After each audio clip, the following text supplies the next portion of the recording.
दोस्तों SSC CGL का ये 19 जुलाई शिफ्ट नंबर 4 का ये क्वेश्चंस आपके सामने मैं लाया हूँ और ये सेट नंबर 16 है जिसमें पहला क्वेश्चन है आपका पैराजंबर्ड। तो चलिए पहले हम क्या करते हैं पैराजंबर्ड में कि चारों सेंटेंस को पढ़ते हैं और देखते हैं कि किसी भी टॉपिक का शुरुआत कहाँ से हो रहा है, कौन सा सेंटेंस किसके बाद आ सकता है। कुछ ऐसे छोटे छोटे ट्रिक्स हैं जिनको फॉलो करके हम PQRS को ईजिली करते हैं। तो चलिए पहला जो सेंटेंस है, the olive tree grows slowly it lives a long time. कह रहा है कि ओलिव का जो पेड़ है वो धीरे धीरे ग्रो करता है, हालांकि वो काफ़ी लंबे समय तक जीवित रहता है।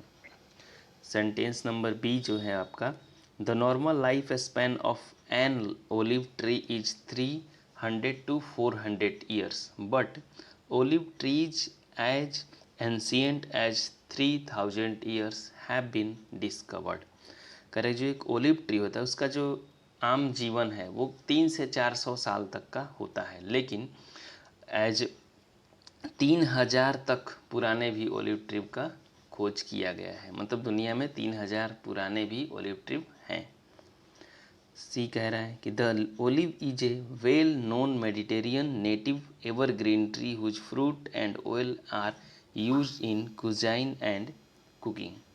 कह रहा है कि ओलिव ट्रीज एक well known Mediterranean native evergreen plant है, पेड़ है, जिसके फल और तेल का हमारे इस्तेमाल जो है वो खाने बनाने में किया जाता है।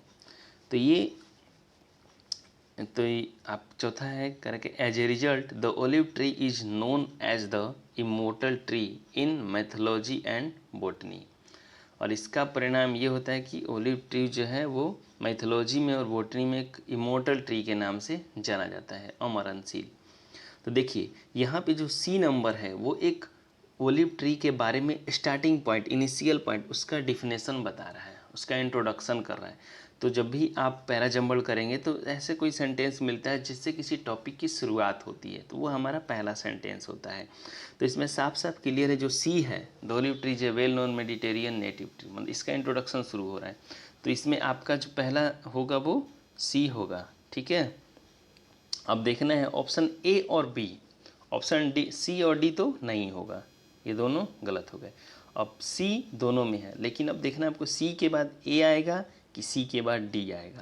तो चलिए हम ए और डी दोनों को पढ़ेंगे। देखिए सी में तो डिफिनेशन दे दिया, फिर ये इसका रिजल्ट दे रहा है, नहीं तो डी नहीं होगा, आपका ए होगा। तो olive tree grows slowly it lives a long time. Olive tree जो है धीरे धीरे ग्रो करता है और काफ़ी लंबे समय तक जीवित रहता है, ठीक है। तो सी के बाद ए होगा, डी क्यों नहीं होगा, क्योंकि ये इन सब चीज़ों का परिणाम बता रहा है लास्ट में, ठीक है। तो डी जो है वो आपका लास्ट में होगा। तो सी, ए और ए के बाद बी आएगा, क्योंकि कह रहा है कि ओलिव ट्री जो है वो लंबे समय तक जीवित रहता है, फिर विस्तार में बताता है कि कितने सालों तक वो जीवित रहता है।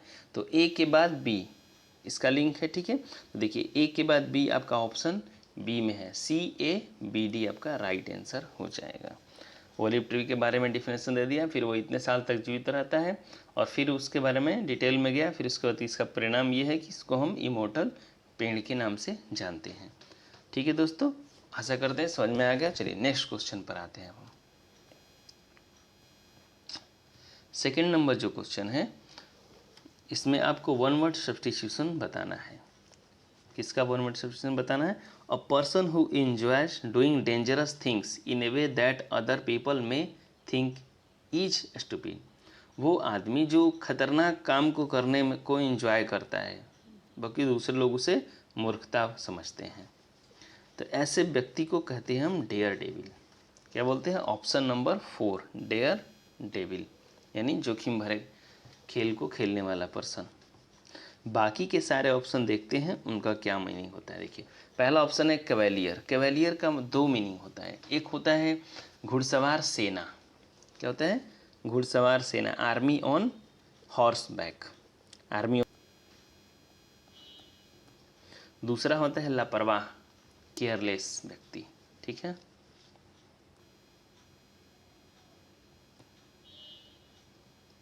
केयरलेस, आर्मी ऑन हॉर्स यानी ये घुड़सवार सेना हो गया, और केयरलेस, दोनों होता है इसका मतलब। ऑप्शन बी लुनाटिक, लुनाटिक का मतलब होता है क्रेजी, पागल आदमी, क्रेजी, मैड बोल सकते हैं आप, मेंटली इल या मेंटल। ठीक है दोस्तों, चलिए ऑप्शन नंबर सी है गैलेंट का मतलब होता है ब्रेव, बहादुर। चलिए ये चारों ऑप्शन आप याद कर लेंगे, लिख लेंगे। इसका एक सिनोनिम होता है चिवैलरस, CHIVALROUS। ठीक है दोस्तों, चलिए नेक्स्ट क्वेश्चन नंबर 3 पर आते हैं। क्वेश्चन नंबर 3 में आपको एरर बताना है कि किस पार्ट में एरर है। The Datta company has not being making new school bag since the lockdown commenced. देखिए हैज़ नॉट बीइंग मेकिंग, इसका कोई सेंस ही नहीं बनता। ये कौन सा टेंस में आता है, बीइंग और मेकिंग दोनों नहीं आता ना। अगर बीइंग आता है पैसिव वॉइस में तो उसके बाद वर्ब का थर्ड फॉर्म आता है। तो ये देखिए यहाँ पे since the lockdown commenced, since कौन से टेंस में आता है, कॉस में। तो यहाँ पे देखिए प्रेजेंट परफेक्ट कंटिन्यूअस टेंस की बात हो रही है, तो हैज़ नॉट बीन मेकिंग हो जाएगा, ना कि बीइंग मेकिंग। तो ऑप्शन नंबर आप बी में आपका एरर है, और यहाँ पे राइट आंसर क्या हो गया, हो जाएगा आपका has not been making.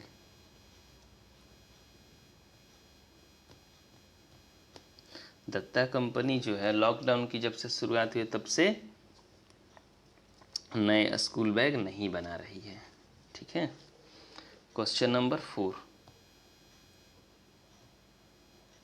Question number 4 में आपको एंटोनिम बताना है ब्रिस्क का। Taking a brisk walk can often induce a feeling of well being, यानी तेज कदमों से चलना यानी वॉक जॉगिंग करना जो है वो आपको एक वेल बीइंग फीलिंग को उत्साहित करता है, इंड्यूस करता है यानी प्रत्योपित करता है। तो ब्रिस्क का मतलब हो जाएगा आपका तेज, क्विक। इसका सिनोनिम हो जाएगा क्विक, क्विक, फास्ट। और इसका एंटो हो जाएगा स्लो, ऑप्शन नंबर ए। राइट आंसर आपका ऑप्शन ए हो जाएगा। बाकी ऑप्शन बी सी डी को देख लेते हैं। लेट नाइट का मतलब देर रात तक, क्विक का मतलब तेज होता ही है, और डस्की का मतलब होता है डीम, डीम डार्क। और ठीक है, डीम डार्क, लिटिल लाइट, थोड़ा सा प्रकाश। चलिए क्वेश्चन नंबर 5 पे आते हैं। 5 नंबर जो क्वेश्चन है आपको उसमें पार्शियल वर्ड का एंटोनिम बताना है। पार्शियल का मतलब होता है पक्षपात। देखिए पार्ट है ना, इसमें पार्ट का मतलब होता है हिस्सा, और पार्ट से बना है पार्शियल। और इसका सीनो हो जाएगा बायस्ड,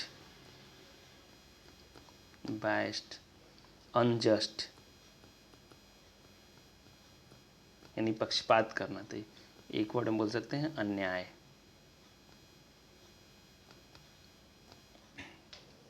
अनजस्ट इसका सिनोनिम हो जाएगा, प्रिजुडाइज्ड भी सिनोनिम हो जाएगा, अनबायस्ड इसका एंटोनिम हो जाएगा यानी बिना पक्षपात के, यानी ईमानदारी से, honestly. Option number D. Option C का मतलब है डाउटफुल यानी संदिग्ध।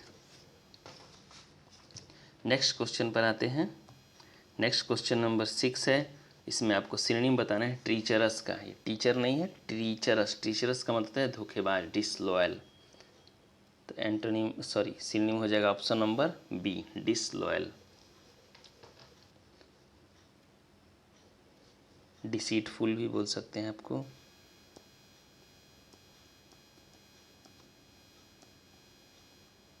डिसीटफुल यानी धोखेबाज।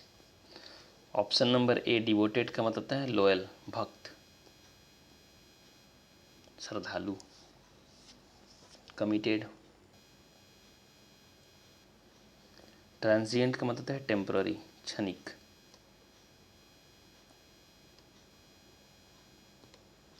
शॉर्ट लिव छोटे समय, थोड़े समय के लिए रेवनस का मतलब होता है एक्सट्रीमली हंग्री, भूखा, भुक्खड़ होगी। नेक्स्ट क्वेश्चन नंबर 7 पर आते हैं। इसका आंसर हो जाएगा डिसलॉयल, ट्रीजरस का धोखेबाज। ठीक है। Govind is improving his communication skills with a view to become a journalist. तो ये जो बिकम वर्ड है यहाँ पे गलत है, इसके बदले में क्या आएगा, बिकमिंग। ऑप्शन नंबर डी आपका राइट आंसर हो जाएगा। क्योंकि दोस्तों देखिए, कुछ वर्ड होते हैं, फ्रेज होते हैं, जिनके बाद हमारा वर्ब के साथ ING, to, addicted to, look forward to, ये इंपॉर्टेंट है, लुक फॉरवर्ड टू, सॉरी।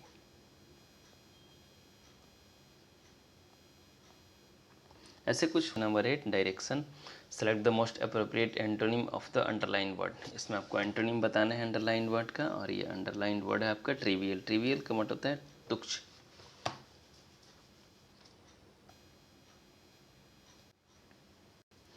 ऐसी कोई वस्तु जिसकी कोई वैल्यू ना हो, इम्पॉर्टेंट ना हो जिसकी, उसको बोलते हैं ट्रिवियल। चलिए, इसका हमें बताना है एंटोनिम। तो ऐसी वस्तु जिसका वैल्यू हो, महत्व होता है। ऑप्शन नंबर सी, सिग्निफिकेंट, महत्वपूर्ण, इम्पॉर्टेंट।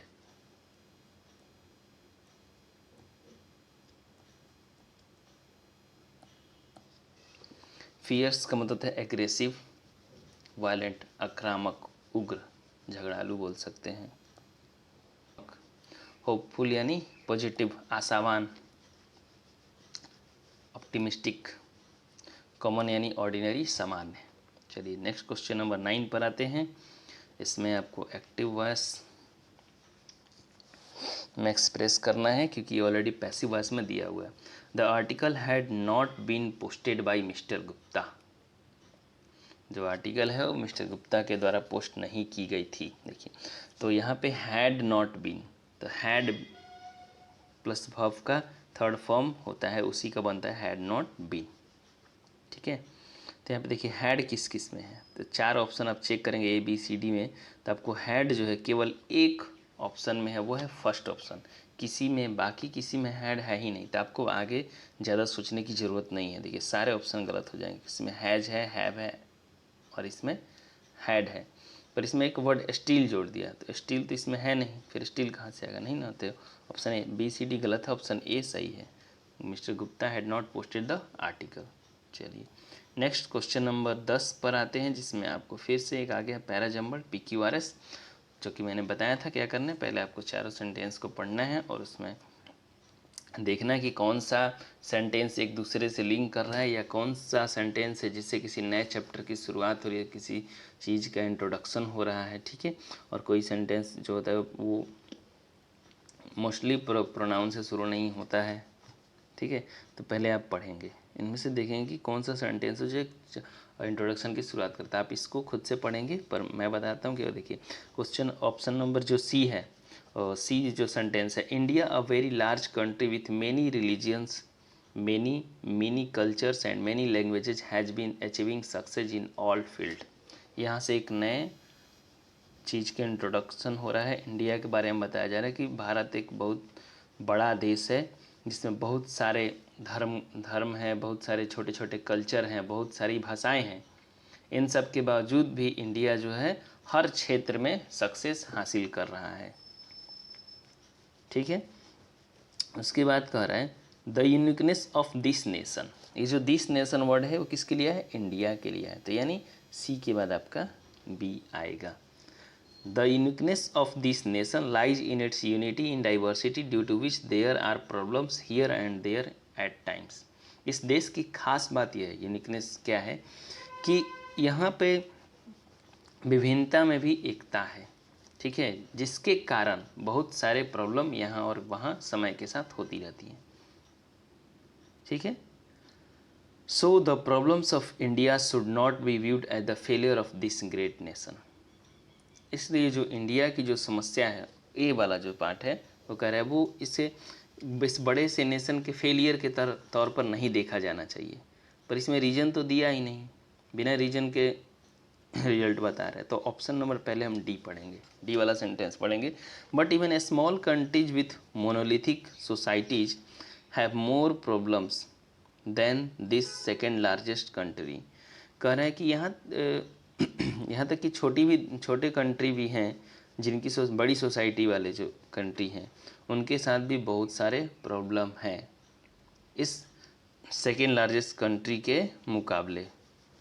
ठीक है, तो यहाँ पे कह रहा है कि छोटे छोटे देश में भी इतनी सारी समस्याएं हैं, तो इंडिया तो इतना बड़ा देश है तो इसमें कोई बड़ी बात नहीं है। तो ऑप्शन डी के बाद आपका आ जाएगा ऑप्शन ए। तो आपका इस तरह के से होगा option C B D A. Option number C जो है आपका राइट आंसर हो जाएगा, C B D A. India का पहले इंट्रोडक्शन दिया, फिर इसके बारे में फिर एक दूसरे से लिंक करते चला गया। तो राइट आंसर आपका सी हो जाएगा। चलिए नेक्स्ट पर आते हैं। इडियम दिया गया है go back to the drawing board. Go back to the drawing board का मीनिंग होता है स्टार्ट ओवर, किसी चीज़ को फिर से स्टार्ट करना। Option number C, go back to drawing board. Drawing board क्या होता है? ड्राइंग बोर्ड जिस पे आप ड्राइंग बनाते हैं। तो बोले फिर से पुनः वापस जाओ ड्राइंग बोर्ड पर। कोई टीचर बोला है कि पुनः वापस जाओ ड्राइंग बोर्ड पर, यानी जो ड्राइंग तुमने बनाया था वो गलत है, उसको फिर से बनाओ, यानी स्टार्ट ओवर, फिर से स्टार्ट करो। और ये सेलेक्ट द अप्रोप्रिएट एंटोनिम आपको यहाँ पे सेलेक्ट करना है अबेट का। अबेट का मतलब होता है किसी चीज़ की तीव्रता को कम करना। अबेट का मतलब होता है कम करना, इंटेंसिटी को। To abate her listlessness she went for a long walk in country. कह रहा है कि खुद की लिस्टलेसनेस मतलब बेचैनी को कम करने के लिए वो एक लंबे वॉक पे चली गई। ऑप्शन नंबर ए का मतलब होता है कम करना, सस्टेन मतलब बनाए रखना किसी चीज़ को। ऑप्शन सी इंक्रीज मतलब बढ़ाना, सबसाइड मतलब कम करना। तो आपको यहाँ पे एंटोनिम बताना था। एंटोनिम अबेट का हो जाएगा ऑप्शन नंबर सी इंक्रीज, यानी किसी चीज़ की तीव्रता को, मात्रा को बढ़ाना होता है इंक्रीज का मतलब। ठीक है, क्वेश्चन नंबर 13 जो दिया हुआ है यहाँ पे फिल करना है, इनमें से कौन सा ऑप्शन फिल होगा। The doctor dash 2 tablets per day. तो डॉक्टर क्या करते हैं? दवाई का प्रिस्क्रिप्शन देता है, प्रिस्क्राइब करता है। तो ऑप्शन नंबर ए ऑफिशियली मेडिसिन का यूज, ठीक है, बताना उसको हम प्रिस्क्रिप्शन बोलते हैं, प्रिस्क्राइब। ऑप्शन नंबर ए आपका राइट आंसर हो जाएगा। ऑप्शन बी एडवाइस, सलाह देना, ऑर्डर्ड नहीं दिया। प्रपोज्ड, यहाँ पे प्रपोज्ड में होता है कोई प्रस्तावना, किसी व्यक्ति के सामने प्रस्ताव रखना। ठीक है, तो यहाँ पे हो जाएगा ऑप्शन नंबर ए प्रिस्क्राइब्ड। कि कौन सा जो सेंटेंस है जिसमें कोई एरर नहीं है, ऑप्शन ए से लेकर डी तक। One needs to abide by certain instruction in every society. Option number A आपका सही है, इसमें कोई गलत नहीं लग रहा है। ठीक है, बाकी के देखिए ऑप्शन। यहाँ पे देखिए ऑप्शन नंबर बी में एबाइड का वर्ड मीनिंग जो है वो गलत, स्पेलिंग गलत है, एडाइड दिया गया है। ऑप्शन सी की देखते हैं, needs abide by certain instruction in every society.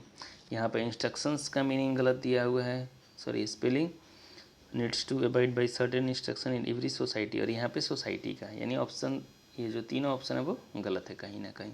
ठीक है, नेक्स्ट क्वेश्चन पर आते हैं। नेक्स्ट क्वेश्चन में आपको बताना है कि किस पार्ट में एरर है, अगर एरर नहीं है तो नो एरर बताना। It was by a chance he saw a movie in theatre. देखिए बाई अ चांस नहीं होता है, इसमें ए नहीं आता है, केवल बाई चांस होता है। बाई चांस का मतलब होता है एक्सीडेंटली, बिना सोचे समझे किसी काम का हो जाना, by chance, unintentionally.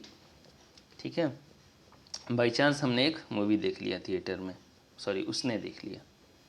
Next question number 16 पर आते हैं। क्वेश्चन नंबर 16 में आपको इन ट्रबल जो वर्ड है इनमें से बताना कि कौन से इडियम का मीनिंग होता है इन ट्रबल, कठिनाई में, समस्या में, परेशानी में होना। किन से इडियम का मतलब मीनिंग है?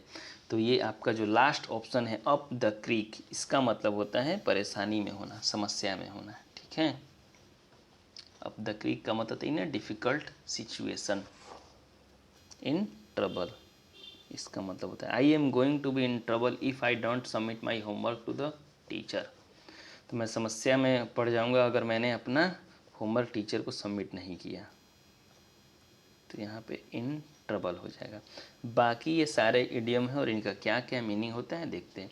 और डेविल्स एडवोकेट का मतलब देखिए, हिंदी में मैं समझाता हूँ। डेविल्स एडवोकेट का मतलब होता है आप किसी चीज़ का विरोध कर रहे हो लेकिन केवल वो टोकन वे में, केवल दिखाने के लिए, वास्तव में आप भी उस पर श्योर नहीं हो और आप उस चीज़ को सपोर्ट कर रहे हो, बस केवल तर्क वाद विवाद के लिए आप उसका तर्क करते हो, रियली में आप उसको सपोर्ट कर रहे हो। तो यहाँ पे होता है of base.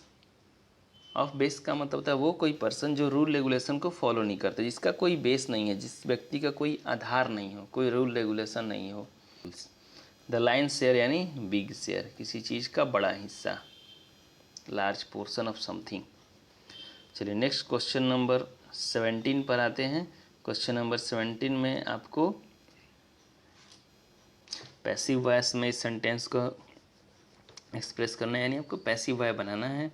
The ruler of the community had already passed A decree against that decision.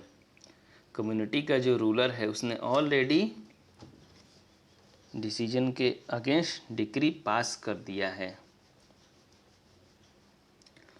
इसमें से देखना है कि आपका, पहले देखिए रूलर हैड ऑलरेडी पास्ड और डिक्री, तो आपका जो यहाँ पे सब्जेक्ट होगा और डिक्री हो जाएगा। हैड ऑलरेडी पास्ड, तो यहाँ पे देखिए ऑप्शन नंबर बी और सी में वाज का यूज किया गया, तो ये दोनों तो ऐसे ही गलती हो गया, ठीक है। ऑप्शन ए और डी बचा है, इन दोनों में देखिए हैड ऑलरेडी बीन पास्ट। तो अब देखिए जब पैसिव वॉइस बनाते हैं तो हैड प्लस वर्ब का थर्ड फॉर्म रहता है, तो उसके साथ had plus been form verb का थर्ड फॉर्म हो जाता है। तो the decree had already been passed by the ruler of the community against that decision. Option number D आपका राइट आंसर हो जाएगा, ठीक है। चलिए नेक्स्ट क्वेश्चन पर आते हैं। नेक्स्ट क्वेश्चन नंबर 18 है, जिसमें आपको फॉलो जो वर्ड है, जो अंडरलाइन वर्ड फॉलो है, इसका आपको सिनोनिम बताना है। One should follow role models in life. जीवन में आपको किसी को रोल मॉडल को फॉलो करते हैं, यानी आपका एक आदर्श व्यक्ति होना चाहिए। तो फॉलो करना होता है किसी का अनुकरण करना। ऑप्शन ए जो है आपका राइट आंसर हो जाएगा, क्योंकि इमुलेट का मतलब ही होता है किसी को फॉलो करना, ठीक है दोस्तों। एडमायर का मतलब होता है प्रशंसा,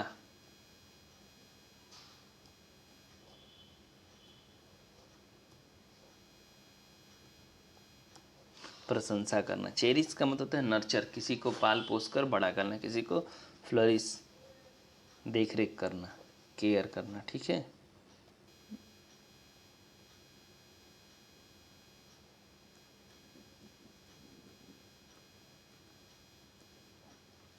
रिवार्ड का मतलब है पारितोषिक, काम के बदले जो मिलता है आपको, रिम्यूनरेशन, पैसा। अगर आप कुछ एफर्ट करते हैं, कुछ काम करते हैं, उसके बदले जो आपको पेमेंट मिलता है उसको बोलते हैं रिवार्ड। और अवार्ड होता है एक, रिवार्ड और अवार्ड दोनों में फ़र्क है कि अवार्ड जो है कुछ आप ऐसा एक्स्ट्रा ऑर्डिनरी चीज़ करते हैं, उसके लिए जो आपको इनाम दिया जाता है उसको बोलते हैं अवार्ड, ठीक है। नेक्स्ट क्वेश्चन नंबर 19 है। इसमें इस सेंटेंस में 4 वर्ड हैं जो कि अंडरलाइंड हैं। इन चारों वर्ड में कौन सा सही है, किसका वर्ड मीनिंग जो मीनिंग है वो गलत है, स्पेलिंग गलत है। देखिए यहाँ पे कंस्ट्रक्टिव सही है, पहला कंस्ट्रक्टिव सही यानी निर्माणकारी, रचनात्मक सिग्निफिकेंस यानी महत्वपूर्ण, महत्व, और ये है लुक्रेटिव यानी लाभदायक। लुक्रेटिव में LUCREATIV नहीं, LUCRATIV, यहाँ पे ई जो है वो गलत है। लुक्रेटिव होता है आपका LUCRATIV, लाभदायक, ठीक है। कंसीडरेशन यानी समझ, कंसीडर करना। तो most hobbies are to some extent constructive but that they may be useful is of secondary significance and that they may be lucrative is a minor consideration। ज़्यादातर आदतें हैं वो कुछ हद तक कंस्ट्रक्टिव रचनात्मक होती हैं, लेकिन वे यूजफुल हो सकती हैं, उसका एक दूसरा महत्व ये है कि वो उपयोगी हैं। And that they may be lucrative, वे लाभदायक होंगी, ये एक माइनर कंसिडरेशन, ये एक छोटा सा महत्व है उसका। ठीक है, चलिए नेक्स्ट क्वेश्चन नंबर 20 पर आते हैं। 20 नंबर क्वेश्चन में आपको वन वर्ड सब्स्टिट्यूशन बताना है। Forsaken or neglected child who has no home and spends most of his or her time on streets, यानी जो बेघर बच्चा होता है, जिसका कोई नहीं होता, उसे हम बोलते हैं वेफ। ठीक है, वेफ होता है। फ्यूजिटिव मतलब होता है भगोड़ा, जो कानून से भाग रहा हो, उसको बोलते हैं फ्यूजिटिव।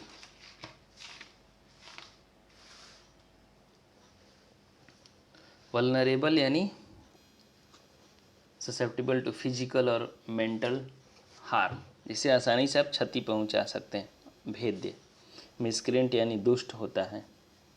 क्लोज टेस्ट दिया गया है और इसमें आपको फिलर्स है। ठीक है, आगे के 5 क्वेश्चन हैं, 20 से लेकर 21 से लेकर 25 तक। इनमें से पहला क्वेश्चन जो है 21 नंबर, उसके लिए आप क्या करेंगे, वीडियो पॉज करेंगे और ये पूरे क्लोज टेस्ट को पढ़ेंगे और खुद से एक बार करेंगे। उसके बाद फिर तो ये बिना फिल दे, क्लोज टेस्ट को बनाने के लिए पहले इसको बिना फिल किए एक बार पढ़ लेना चाहिए, ताकि आपको एक बार आइडिया लग जाता है कि ये किस टॉपिक से रिलेटेड है। When he was in college, a famous poet made a useful distinction for him. जब वह कॉलेज में था, एक मशहूर पोएट ने उसके लिए एक यूजफुल डिस्टिंक्शन बनाया। डिस्टिंक्शन यानी विशिष्टता, एक पहचान।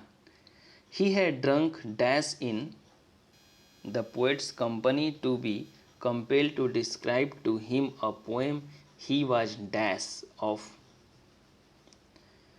कह रहे कि he had drunk dash in the poet's company, वो पोएट्स के साथ उसने इतना पी रखा था, enough, उतना पर्याप्त पी रखा था, to be compelled, कि उसे कंपेल का मतलब किसी को बाधित करना, किसी काम को करने के लिए। तो पीने के कारण वो इतना पी लिया कि उसने एक पोएट को डिस्क्राइब करने के लिए बेचारा मजबूर हो गया। ठीक है, to him he was dash of dash, जिसके बारे में वो,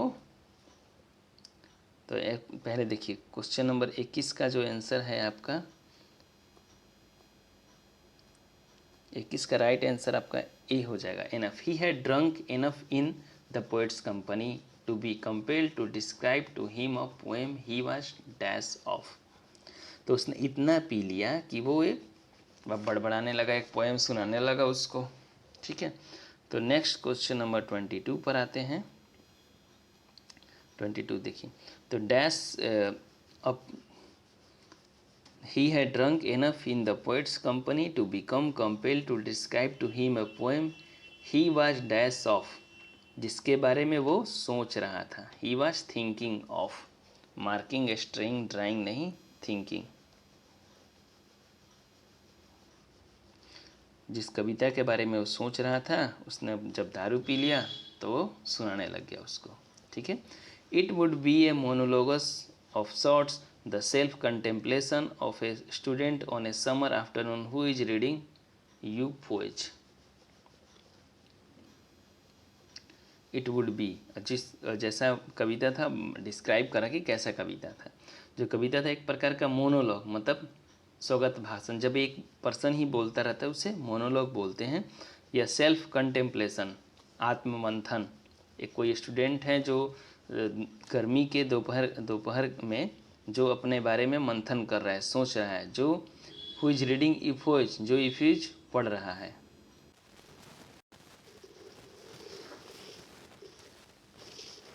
It would be a monologue of sorts, the self-contemplation of a student on a summer afternoon who is reading Euphage।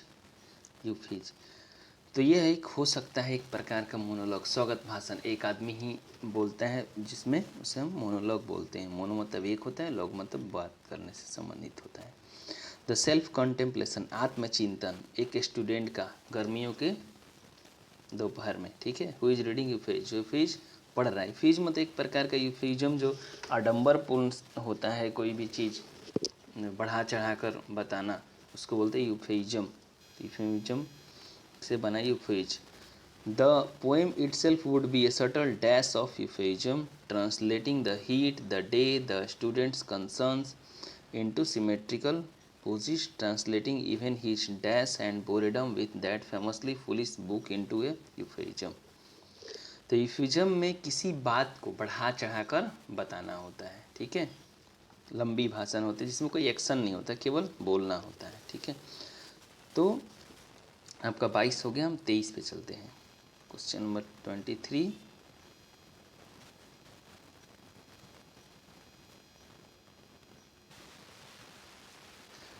में देखते हैं, the poem itself would be a subtle dash of euphemism. जो poem है वो अपने आप में क्या है, किस प्रकार की poem, euphemism, subtle dash, plains, credit, series, races. Series है किसी भी घटना का एक के बाद दूसरा होने का, उसको हम सीरीज बोलते हैं। सिक्वेंसली जब घटनाएं होती हैं तो itself would be a subtle series of euphemism translating heat, जो हीट का वर्णन कर रहा है, गर्मी का, दिन का, द स्टूडेंट्स कंसर्न का, ये जो स्टूडेंट्स है उससे रिलेटेड चीज़ों का, यानी उसकी चिंताओं का, इनटू सिमेट्रिकल पोजिज, यानी सममित। सिमेट्रिकल मतलब एक जैसे सीरीज में चीज़ों को बताना। ट्रांसलेटिंग इवन हीज, और वो खुद की किस चीज़ को ट्रांसलेट कर रहा है, ये क्वेश्चन नंबर आपका 14 में दिखाई देगा। चलिए क्वेश्चन नंबर 14 का देखते हैं। Translating even his dash weightage heaven stay contempt, contempt and boredom. देखिए बोरेडम का मतलब होता है यहाँ पे निराशा, उबाऊपन। कंटेम्प्ट मतलब होता है छिद्रान्वेष करना, यानी किसी चीज़ के बारे में शिकायत करना, कंटेम्प्ट, आलोचना। तो ये खुद के कंटेम्प्ट और बोरेडम के बारे में भी ट्रांसलेट कर रहा है, बता रहा है। With that famously foolish book, जो फेमस मूर्खतापूर्ण किताब है, इनटू ए इफेमिज्म। अगला पढ़ते हैं, नेक्स्ट पैराग्राफ जो है क्वेश्चन नंबर 25 पे जाते हैं।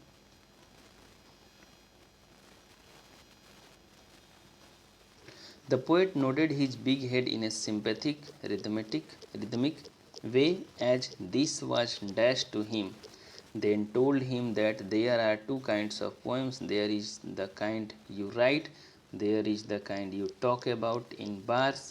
Both kinds have value and both are poems, but it's a fatal to confuse them। Poet बेचारा पक गया सुन के। Poet nodded his big head, poet अपने बड़े से सर को हिलाया, सिम्टोमेटिक, सहानुभूतिपूर्ण, रिदमेटिक, रिदम के साथ, as this was dash to him, जैसे कि वो explained, sprang, theorized, explain to him, जैसे ही ये उसके सामने एक्सप्लेन किया गया। तो ऑप्शन नंबर ए आपका राइट आंसर हो गया, जैसे उसके सामने एक्सप्लेन किया गया। देन टोल्ड हिम, फिर उसके पोएट ने उससे कहा, there are two kinds of poem, दो प्रकार की कविताएं होती हैं। There is the kind you write, एक प्रकार का वो काइंड, एक वो प्रकार है जो आप लिखते हो, और दूसरा वो जिसके बारे में आप जेल के पीछे बात करोगे, जेल में बताओगे। There is a kind you talk about in bars. Both kinds have value, दोनों प्रकार के अपने महत्व हैं। एंड बोथ आर पोएम्स, दोनों कविताएं हैं। But it is fatal to confuse them, यह एक जानलेवा है दोनों को कन्फ्यूज करना। ओवरऑल मीनिंग ये क्लोज टेस्ट का ये है कि पोएट के सामने कोई एक आदमी है, दो दारू पी के अपना पोएम जो है बड़बड़ा दिया, कुछ उल्टा पुल्टा बोल के इधर उधर की चीज़ें कन्फ्यूज कर दिया पोएट को, ठीक है। तो चलिए दोस्तों, कैसा लगा ये हमारा सीरीज, ये थैंक यू। आपने कमेंट्स जो भी आपको इशू हो, किसी क्वेश्चन में डाउट हो तो वो कमेंट ज़रूर करें।